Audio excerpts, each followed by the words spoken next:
இவன் என்னோட தங்கச்சி நேசுக்கோ.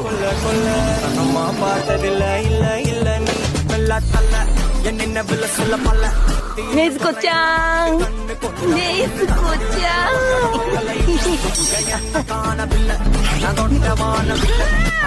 நெசுக்கோவோட தலைமுடியை எனக்கு கொடுத்தா நான் தைரியமா செயல்படுவேன். ஜெனிச்சு, உப்பு மூட்டை போலாம்.